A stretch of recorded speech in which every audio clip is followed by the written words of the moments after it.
Entre 1962 y 1964, la ciudad de Boston vivió una de las mayores pesadillas criminales de su historia. Un asesino en serie acechaba a mujeres en sus propios hogares, atacándolas sin dejar rastro. La policía lo llamó el estrangulador de Boston, y durante años nadie pudo atrapar al responsable, hasta que un hombre llamado Albert DeSalvo confesó ser el culpable. En este video, exploraremos la historia completa de Albert DeSalvo, desde su infancia hasta la confesión que lo hizo famoso, pasando por su misteriosa muerte en prisión y las pruebas de ADN que décadas después arrojaron un resultado inesperado.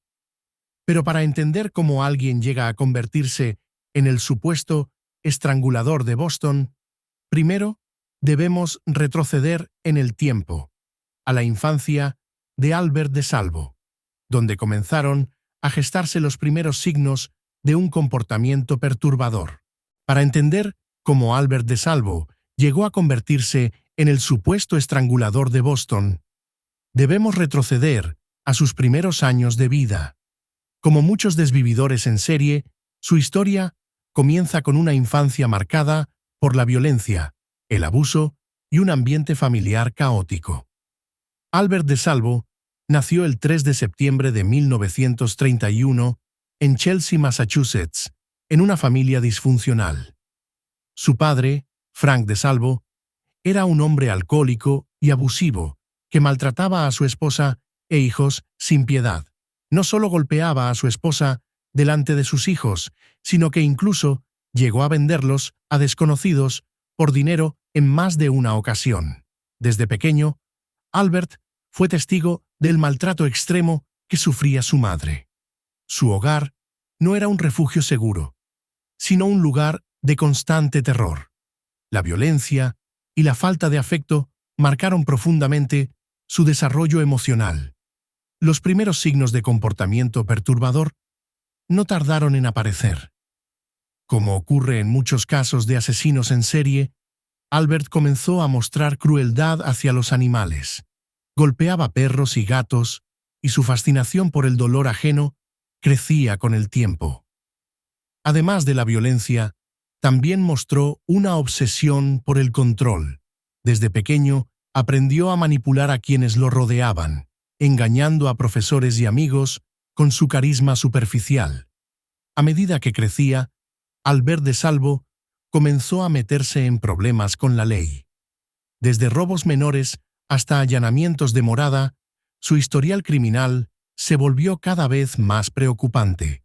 Su comportamiento lo llevó a reformatorios juveniles, donde aprendió aún más sobre el mundo del crimen. Pero el tiempo en los reformatorios no lo reformó.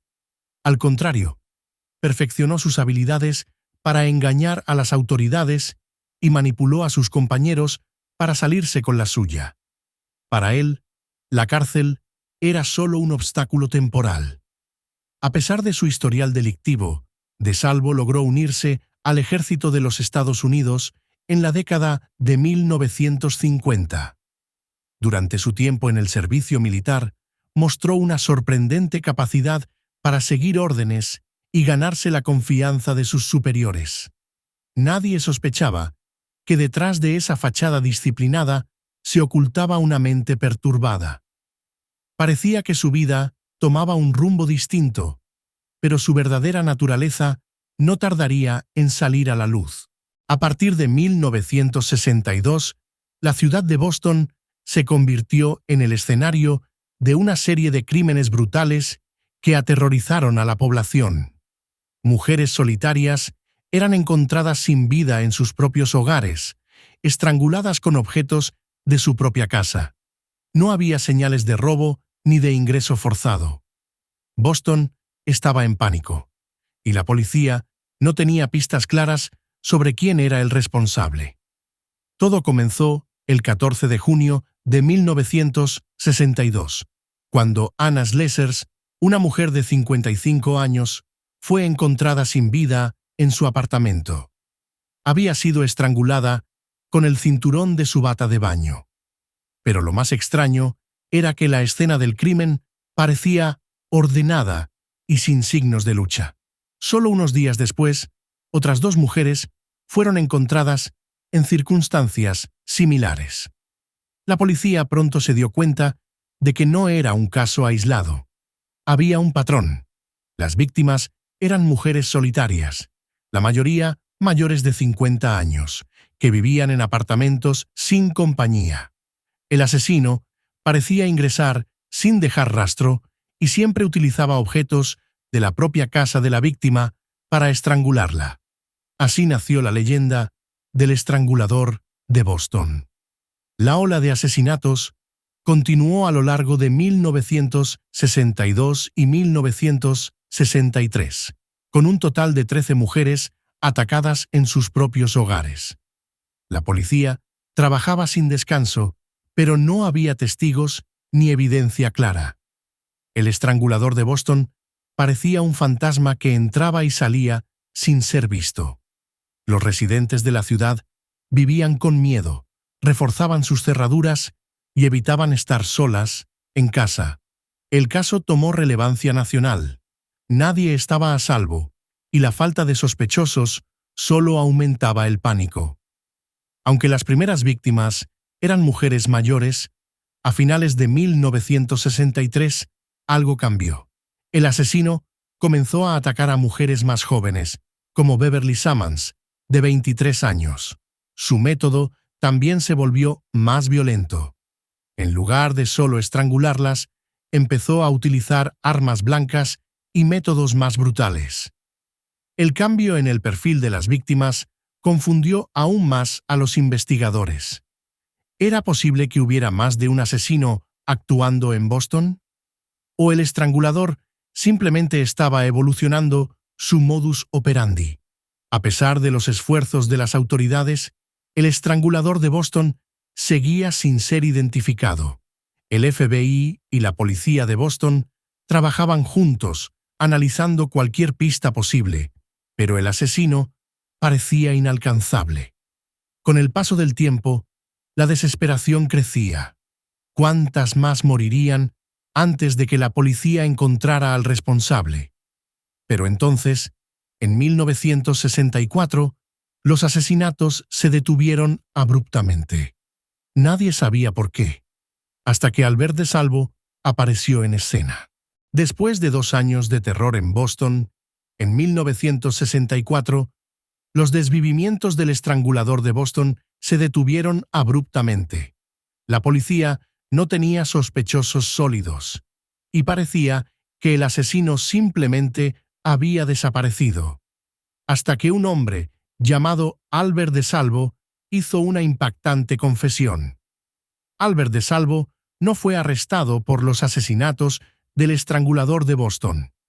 En realidad, la policía lo capturó en 1965 por una serie de asaltos sexuales y robos en la ciudad.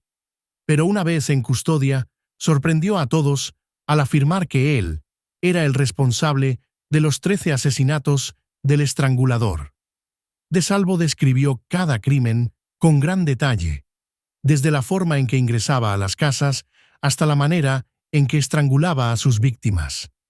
Conocía información que solo el asesino podría saber, o eso parecía. A pesar de su confesión, había un gran problema. No existía evidencia física que vinculara a DeSalvo con los asesinatos. No había huellas, ADN ni testigos que lo señalaran directamente. Además, su abogado y varios expertos comenzaron a notar inconsistencias en su testimonio. Algunos investigadores creen que DeSalvo solo quería fama. Al ser encarcelado por otros delitos, vio en la confesión una oportunidad para ser recordado en la historia, incluso si eso significaba adjudicarse crímenes que no cometió. Increíblemente, DeSalvo nunca fue juzgado por los asesinatos del estrangulador de Boston. Debido a la falta de pruebas físicas, solo fue condenado por los asaltos sexuales que lo llevaron a prisión inicialmente. Fue sentenciado a cadena perpetua, pero su historia no terminaría ahí. Albert de Salvo pasó sus últimos años en la prisión de Walpole, donde no dejó de generar controversia. Dentro de la cárcel, afirmaba constantemente que no solo era el estrangulador de Boston, sino que también sabía información sobre otros casos sin resolver. Pero en 1973, de Salvo fue encontrado sin vida en su celda. Lo habían apuñalado varias veces, y hasta el día de hoy, su asesinato sigue siendo un misterio. Se dice que lo mataron para evitar que revelara información sobre el verdadero estrangulador de Boston, o porque molestaba demasiado a otros reclusos con sus historias. Con la muerte de Salvo, el caso parecía cerrado, pero muchas preguntas quedaron sin respuesta. ¿Realmente fue el estrangulador de Boston o solo se atribuyó los crímenes por atención? ¿Y si el verdadero asesino nunca fue atrapado? Décadas después, en 2013, la ciencia trajo una nueva sorpresa. Gracias a pruebas de ADN avanzadas, se encontró una coincidencia entre de Salvo y una de las víctimas del estrangulador de Boston, Mary Sullivan. Esto parecía confirmar que al menos en un caso, él había sido el responsable. Pero aquí está el problema. La policía solo logró vincularlo con una víctima, dejando los otros 12 asesinatos sin pruebas concluyentes. Esto llevó a muchos a preguntarse, ¿hubo más de un estrangulador de Boston? ¿Fue de Salvo parte de una conspiración mayor o simplemente un hombre que se adjudicó crímenes ajenos? Hoy en día, el caso del estrangulador de Boston sigue siendo un misterio sin resolver. Si bien la confesión de Albert de Salvo convenció a muchos, la falta de pruebas en la mayoría de los asesinatos deja abierta la posibilidad de que el verdadero asesino nunca haya sido capturado. Más allá de la identidad del estrangulador de Boston, este caso nos deja una lección escalofriante. En la búsqueda de justicia, las prisas por encontrar un culpable pueden llevar a respuestas erróneas y a que la verdad se pierda para siempre. ¿Crees que Albert de Salvo fue realmente el estrangulador de Boston o solo un oportunista? Déjanos tu comentario y no olvides suscribirte para más contenido de crímenes reales. Nos vemos en el próximo video.